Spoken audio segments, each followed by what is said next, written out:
안녕하십니까. 목회대타연구소의 김지양입니다. 이번 주는 가족 간의 호칭 문제에 대해서 저희가 한번 이야기를 나눠보겠습니다.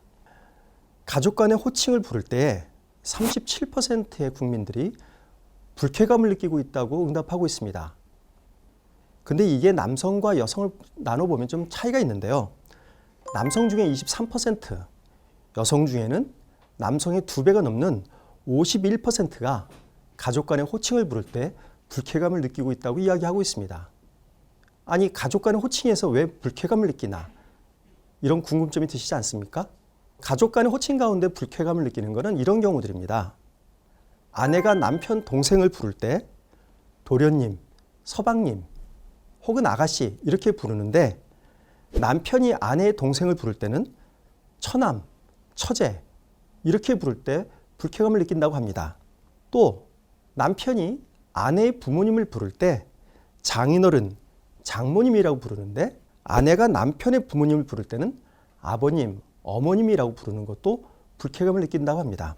그리고 며느리가 남편의 집안을 부를 때 시댁이라고 부르지만 남편이 아내의 집안을 부를 때는 처가라고 부릅니다. 이런 데서 불쾌감을 느끼고 있다고 합니다. 왜 이런 불쾌감을 느끼는 걸까요? 그것은 남편의 집안은 높이고 아내의 집안은 낮추는 그런 호칭이기 때문에 그렇습니다. 그리고 아버지의 부모님을 부를 때 손자들은 할아버지, 할머니라고 부르는데 어머니의 부모님을 부를 때는 외할아버지, 외할머니라고 부릅니다. 이거는 북의 중심사회적인 그런 언어 표현이기 때문에 그렇습니다. 이처럼 가족 간의 호칭이 남성 중심의 호칭으로 되어 있기 때문에 특히 여성들이 불쾌감을 많이 느끼고 있는 것입니다. 이 남성 중심의 호칭은 근본적으로 그 밑바닥에는 가부장적인 문화가 바탕이 되어 있습니다. 전통 사회는 모두 가부장적인 사회인데 특히 우리나라는 유교의 영향을 받아서 이런 가부장적인 문화가 더 강하게 나타납니다. 만약 한국 사회가 여전히 가부장적인 사회라면 이 호칭이 큰 문제는 되지 않을 겁니다. 이 호칭이 불편함을 준다는 의미는 이제 한국 사회가 가부장 문화를 탈피하고 있다는 것을 의미합니다.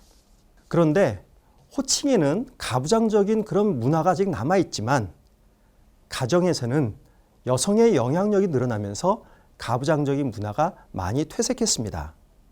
우선 가정의 대소사를 결정할 때 부부가 함께하는 경우들이 많습니다.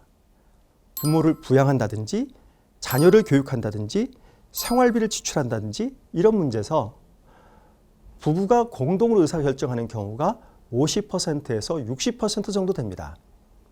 남편이 의사결정을 주로 하는 경우는 부모님을 부양하는 경우 21%, 아내가 부모님을 부양할 때 의사결정하는 경우가 12%에서 부모 부양의 경우에만 남편이 주로 의사결정을 하고 있고 자녀 교육이나 생활비 지출은 아내가 중심적으로 의사결정을 하고 있습니다. 그리고 가족 간의 교류 관계에서도 남편 쪽 가족보다 아내 쪽 가족과 더 많이 교류를 하게 되면서 아내의 발언권이 더 세지고 있는 것이 현재 가정의 모습입니다. 그래서 이제는 가장이라는 개념도 좀 희박해져 가고 있습니다. 부부가 맞벌이를 하더라도 가장은 여전히 남자다라는 질문에 대해서 48%가 동의하고 있고 52%는 동의하지 않습니다. 그런데 재밌는 거는 남성들은 53%가 동의하고 47%가 동의하지 않아서 약간 여성보다 동의하는 비율이 높은 데 비해서 여성들은 43%밖에 동의하지 않습니다. 맞벌이를 하게 되면 왜 꼭 남성이 가장을 해야 되느냐 이런 반문을 여성들은 하고 있는 겁니다. 또한 며느리는 시가와 관계에서 약자의 위치에 있다라는 명제에 대해서 47%가 동의하고 있고 53%가 동의하지 않습니다. 동의의 비율과 비동의 비율이 반반으로 나타나는 것이죠. 그런데 여기서도 남성과 여성의 인식 차이가 드러납니다. 남성은 며느리가 시가의 관계에서 약자의 위치에 있다라는 데 동의하는 비율이 36%밖에 되지 않습니다. 그런데 여성들은 58%가 동의를 하고 있습니다. 가정 내에서 아내의 지위가 올라갔지만 시댁과의 관계에서는 여전히 여성들은 약자라고 인식하고 있는 그런 의미가 이 수치에 내포되어 있습니다. 그러면 가정에서 가부장 문화가 사라지고 있는데 그에 맞춰서 호칭이 달라져야 될 것입니다. 여성가족부와 국립국어원이 가족 간 호칭을 고치는 문제에 대해서 제안을 했는데 양가 부모님을 구분 없이 아버님, 아버지, 어머님, 어머니로 통일하는 것에 대해서 80%의 국민들이 적절하다고 그렇게 응답을 하고 있습니다. 그런데 여성들 가운데서는 무려 90%가 적절하다고 응답하고 있습니다. 그리고 시댁, 처가라고 다르게 부르는 것을 시댁, 처가댁, 시가, 처가로 동등하게 부르는 것에 대해서 74%가 적절하다고 응답하고 있는데 여성들은 무려 84%가 적절하다고 응답을 하고 있습니다. 이만큼 시댁에 대한 호칭 문제에 있어서 여성들이 앞으로 좀 개선돼야 되겠다 하는 열망을 더 많이 보이고 있습니다. 호칭은 인간관계를 규정짓는 문화를 그대로 반영합니다. 위계가 엄격한 사회에서는 호칭의 높낮이가 복잡할 수밖에 없습니다. 하지만 평등한 사회에서는 호칭이 단순합니다.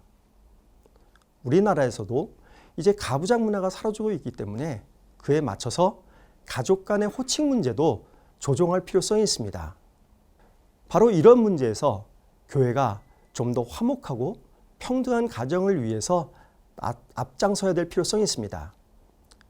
교회 내에서 가족 간의 호칭을 조금 더 평등하게 부르는 문제, 그리고 가족 간에서 가부장적인 문화를 없애는 문제, 가부장적인 의식을 희석시키는 문제, 이런 문제에 대해서 교회가 교인들에게 가르침을 주는 것이 화목한 가정을 위한 교회의 역할이라고 생각이 됩니다. 참고로 이렇게 시대의 변화를 쫓아가지 못하는 용어는 단지 가족 간의 호칭만 있는 것은 아닙니다. 교회에서 흔히 쓰는 용어인 노회, 권찰, 연보, 권속 등등 이런 용어들도 시대의 변화를 쫓아가지 못하는 용어들입니다. 이런 용어도 시대의 변화에 맞게 고쳐야 되는 것도 교회가 고려할 만한 문제라고 생각이 됩니다. 이상으로 가족 간의 호칭에 대한 말씀을 드렸습니다. 다음 주에는 더 흥미로운 주제로 여러분들을 찾아뵙겠습니다. 감사합니다.